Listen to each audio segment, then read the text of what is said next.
வினோதாவின் ஆழமான உடைந்து போன குரலை தொலைபேசியில் கேட்ட அதிர்ச்சியிலிருந்து வினோத் மீளவில்லை. அவன் சோஃபாவில் அப்படியே அமர்ந்திருந்தான். அவனது உடல் வியர்வையில் நனைந்திருந்தது. அவன் தனது ரகசிய போனை எவ்வளவு கவனமாக மறைத்திருந்தான். அந்த பழைய லேப்டாப் பேக்கின் உள்ளறையை வினோதா கண்டுபிடிப்பாள் என்று அவன் சற்றும் எதிர்பார்க்கவில்லை. வினோதா அமைதியாக வினோத்தின் எதிரில் சென்று நின்றாள்.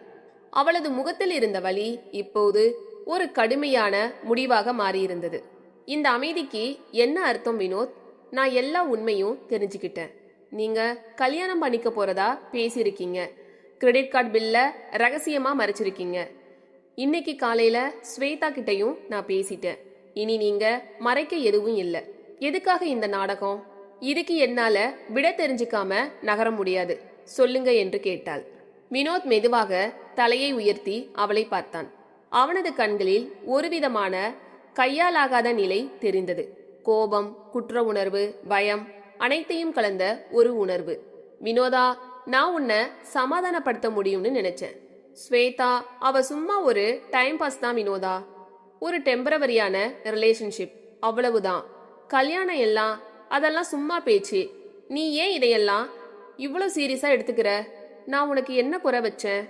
இந்த கேள்விகள் வினோதாவின் காதில் நெருப்பை கக்கியது. என்ன சமாதானப்படுத்த முடியும்னு நினைச்சிங்களா? நீங்க இன்னொரு பொண்ணுக்காக இன்னொரு லைஃபை வாழ பிளான் பண்ணிட்டு என்ன குடும்பம்னு சொல்லி ஏமாத்திட்டு இப்பவும் நான் இந்த வீட்டு ராணியா இருந்தா போதுமா? நீங்க உண்மையிலே ஒரு விஷமுள்ள துரோகி வினோத். என் வாழ்க்கைய முழுசா நீங்க ஒரு டெம்பரவரி உறவுக்காக அழிச்சிருக்கீங்க. எனக்கு உங்களோட கெஞ்சல் தேவையில்லை. எனக்கு தேவை உண்மையான ஆதாரம் என்று சொன்னாள். வினோதாவின் இந்த திடமான வார்த்தைகள் வினோத்தின் சோர்வான மனதை இன்னும் அசைத்தது. அவன் தனது பொய்யை ஒப்புக்கொள்ள வேண்டிய நேரத்தை நெருங்கிவிட்டதை உணர்ந்தான். ஆனால் ஒரு சுயநலவாதி போல அவன் இறுதி வரை அதற்கான தண்டனையிலிருந்து தப்பிக்கவே விரும்பினான். உனக்கு என்ன ஆதாரம் வேணும் வினோதா? இதோ பாரு, அந்த சட்டை, அந்த செலவுகள் எல்லாத்தையும் நான் ஒத்துக்கிறேன். ஸ்வேதா என் லைஃப்ல வந்த ஒரு பெரிய தவறு. நான் அதை சரி பண்றேன். ப்ளீஸ், இந்த விஷயத்த நீ பெருசுபடுத்த வேண்டாம். நம்ம வாழ்க்கைய சண்டை போட்டு வீணாக்க வேண்டாம் என்று கெஞ்சினான். இந்த சண்டை உங்க துரோகத்துல ஆரம்பிச்சது வினோத். நான் அதை சரி பண்ணி என் வாழ்க்கைய காப்பாத்த போராடுறேன். எனக்கு உங்க ஒப்புதல் மட்டும் போதாது, எனக்கு நிரூபணம் வேணும். ஏன்னா நான் உங்களை விட்டு வெளியே வரும்போது இந்த உலகம் நீங்க எவ்வளவு பெரிய பொய்க்குள் வாழ்றீங்கன்னு தெரிஞ்சுக்கணும். வினோத் அவளது உறுதியை கண்டு அதிர்ச்சி அடைந்தான். அவள் உண்மையிலேயே பிரிந்து செல்ல துணிந்து விட்டாள் என்பதை அவன் புரிந்து கொண்டான். அந்த நேரத்தில் வினோதாவின் பார்வை ஹால் மேஜையின் மூலையில் போடப்பட்டிருந்த ஒரு பழைய டைரியின் மீது சென்றது. வினோத் தனது முக்கியமான அலுவலக வேலைக்கான குறிப்புகளை அதில் எழுதும் பழக்கம் உடையவன். சில நாட்களாக அதை அவன் அலுவலகத்திற்கு எடுத்து செல்வதில்லை. வினோதா அந்த டைரியை மெதுவாக எடுத்து பிரித்தாள். வினோத் பதற்றத்துடன் அவளை பார்த்தான். வினோதா, அது என்னோட அலுவலக டைரி, ப்ளீஸ், அதுல ஒண்ணும் இல்ல என்று சொன்னான். ஆனால் வினோதாவின் கைகள் டைரியை திருப்பிக் கொண்டே இருந்தன. நடுப்பக்கத்தில் அவளது கண்களை உலுக்கிய சில குறிப்புகள் இருந்தன.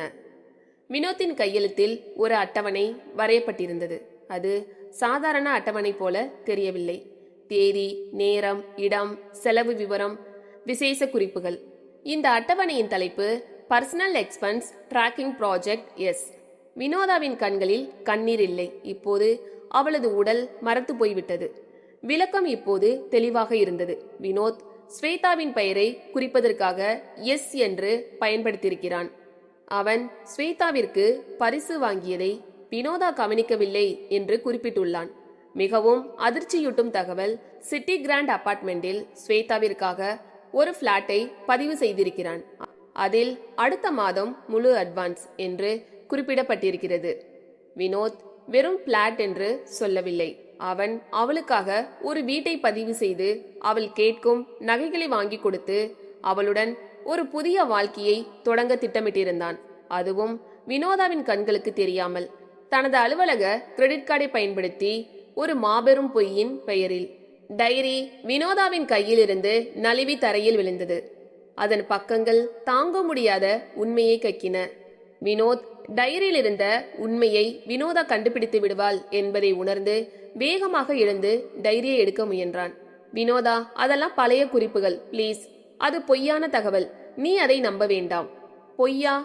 உங்க கையெழுத்து வினோத். இந்த ஒவ்வொரு எழுத்தும் உங்க துரோகத்தை காட்டுது. நீங்க என்னை திட்டமிட்டு ஏமாத்திருக்கீங்க. 7 வருஷ குடும்ப வாழ்க்கைய ஒரு பணத்துக்காகவும் இன்னொருத்திக்காகவும் நீங்க அழிச்சிருக்கீங்க. எனக்கு கோபம் வரல, நீங்க இவ்வளவு பெரிய பொய்யரா இருக்கீங்களேன்னு வருத்தமா இருக்கு. அவளது குரலில் இருந்த வலி வினோத்தின் மனதில் எந்த மாற்றத்தையும் ஏற்படுத்தவில்லை. அவன் இன்னும் தன்னை பாதுகாக்கவே விரும்பினான். வினோத் மெதுவாக, நான் சொன்னா நம்பு வினோதா, இது வெறும் பிசினஸ் டீலிங் தான்.